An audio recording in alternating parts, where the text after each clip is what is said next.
Some stories are not just written in history, they shape it. The life of Moses is one of those stories. Born into oppression, raised in a palace, called from exile, and chosen to lead millions to freedom, Moses' journey is filled with lessons of courage, faith, failure, redemption, and obedience to God.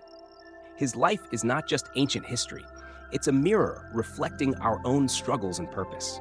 Moses did not start as a great leader. He doubted himself, questioned God, and made mistakes. Yet, his story reveals a powerful truth. God does not always call the qualified. He qualifies the called. From the basket on the Nile to the peak of Mount Nebo, every season of Moses' life carries a message we can learn from today. In this video, we will walk through 10 defining chapters of his life. Each one uncovers a timeless lesson: how to face fear, how to respond to calling, how to lead through difficulty, how to grow through failure, and how to trust God when nothing makes sense. Whether you're searching for guidance, leadership wisdom, or a deeper understanding of faith, the life of Moses offers something transformative. His story is not just about deliverance from Egypt, it's about the deliverance of the heart. Let's begin with his unlikely beginnings, in a time of danger and despair. Moses entered the world at a time when being born Hebrew meant being born into danger. Pharaoh had ordered every Hebrew baby boy to be killed. Fear filled every household, and hope seemed far away. Yet, even in the darkest times, God was already working. Moses' mother, Jochebed, refused to surrender her child to death. For 3 months, she hid him, trusting that God had a plan even when she couldn't see it. When hiding him was no longer possible, she made a small basket, coated it with tar and pitch, and laid her baby gently among the reeds of the Nile. It wasn't just a desperate act, it was a step of faith. Then something remarkable happened. Pharaoh's daughter discovered the crying child and felt compassion. She took him in and raised him as her own, unknowingly giving refuge to the very person God would use to challenge the throne of Egypt. The first lesson from Moses' life is this: your beginning does not define your destiny. You may come from hardship, obscurity, brokenness, or fear, but God can use your life powerfully. Moses could have been another forgotten infant of history, but God preserved him with purpose. Sometimes what looks like abandonment is protection. What looks like coincidence is divine orchestration. Even before Moses could speak a word, God was already writing his story. From a riverbank to a royal home, God showed that he can use the most fragile beginnings to lead to the greatest callings. Moses grew up in a world of gold, authority, and privilege. As the adopted son of Pharaoh's daughter, he had access to education, influence, and power that most could only dream of. Yet, deep in his heart, there was an unease, an inner pull toward a people he barely knew. Though he wore the garments of royalty, he could not ignore the cries of the oppressed Hebrews. One day, as he observed their forced labor, something awakened within him. He saw an Egyptian beating a Hebrew slave, and, overcome by anger and compassion, he intervened, killing the Egyptian. It was not yet God's time, nor was it God's way. Moses acted on passion rather than purpose. When the truth came to light, he became a fugitive, fleeing Egypt to save his life. The prince of Egypt became a wanderer in the wilderness. This season of Moses' life teaches an important lesson. Identity often awakens before assignment. Moses recognized that he was not Egyptian by heart, but he did not yet understand what that meant. Many of us sense a calling before we know how to walk in it. We feel pulled towards something greater, but timing and wisdom are still in process. Before God uses someone publicly, he often works in them privately. Moses' journey from palace to desert was not a downfall, it was preparation. Purpose is not born in comfort.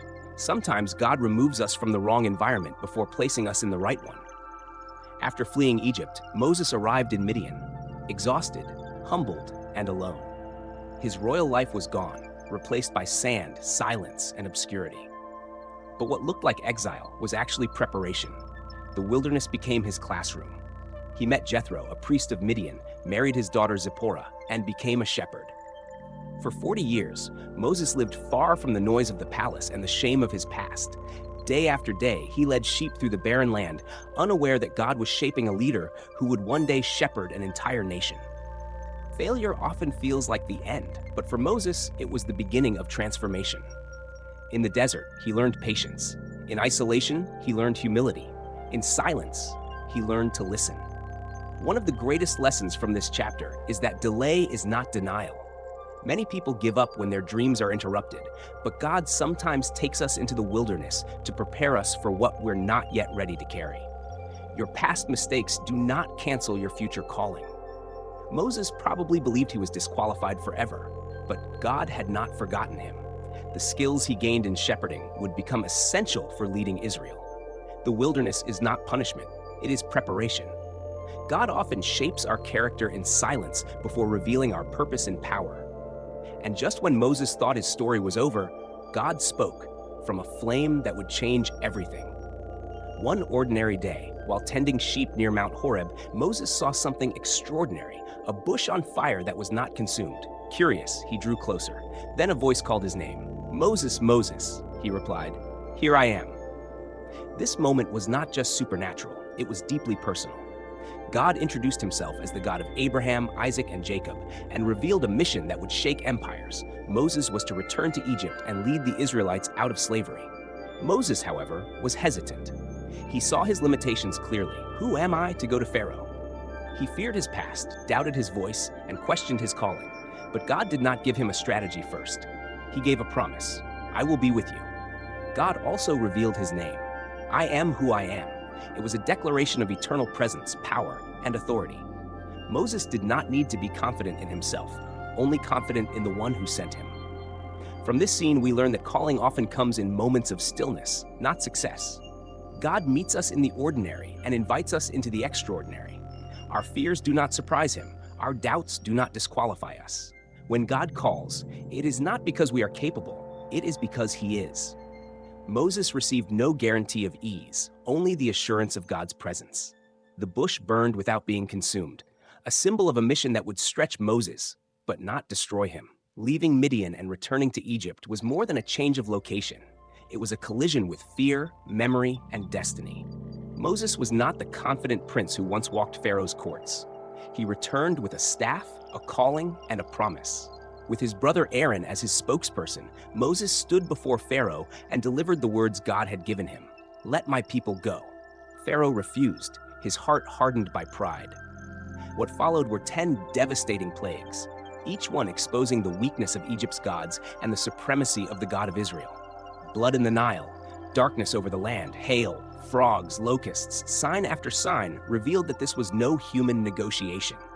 God was not merely delivering a people, he was declaring his authority over kings and kingdoms. Through this chapter, we see that obedience is not about confidence, it's about trust.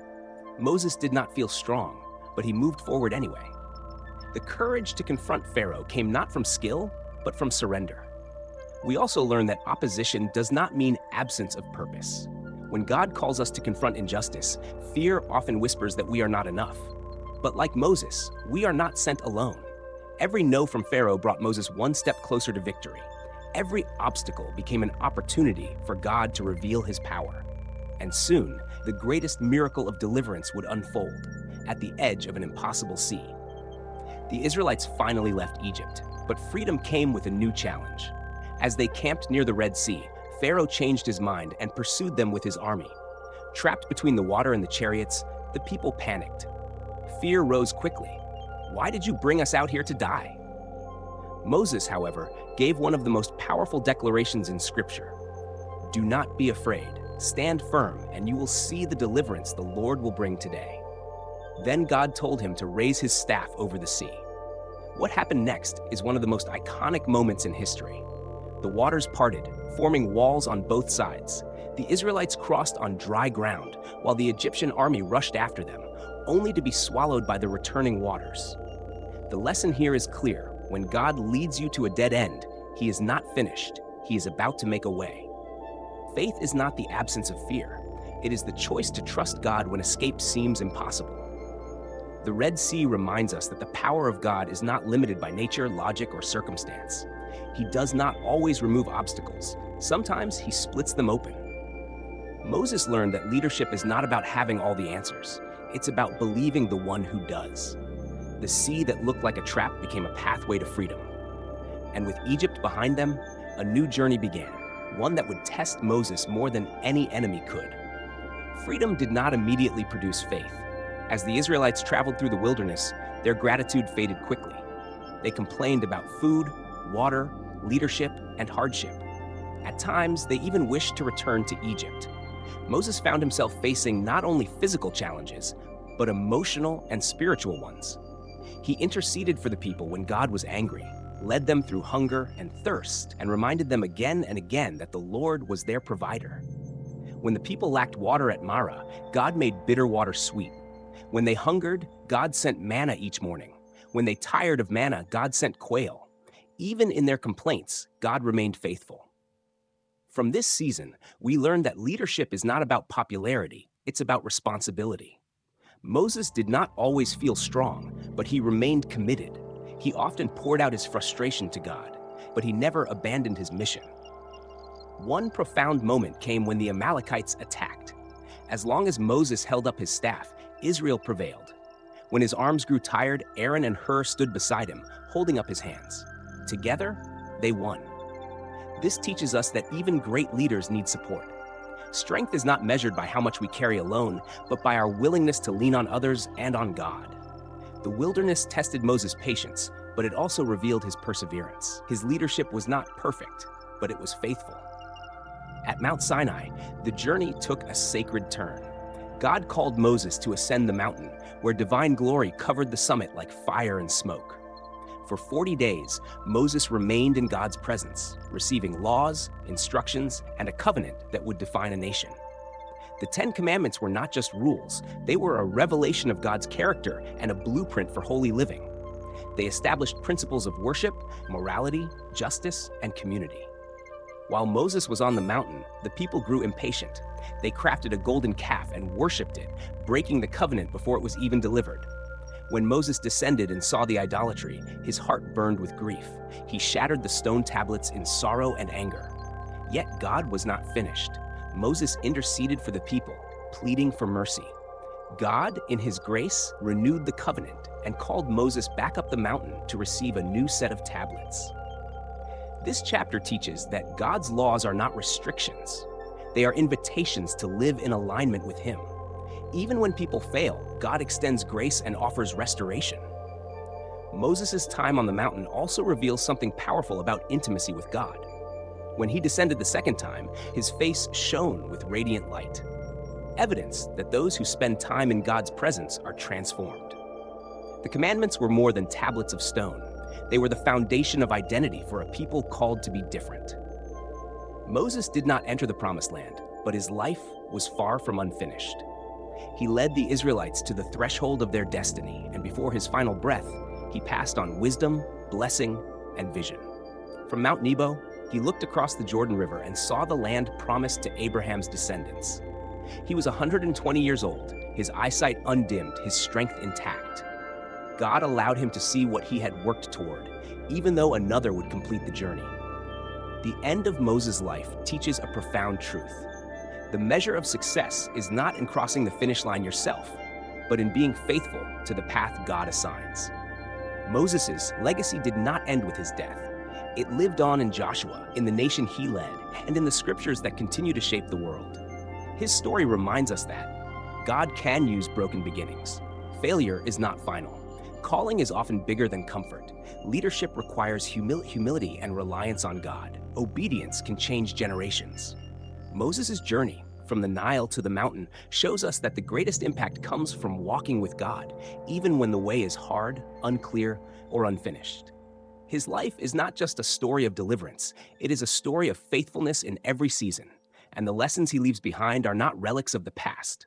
They are invitations for us today.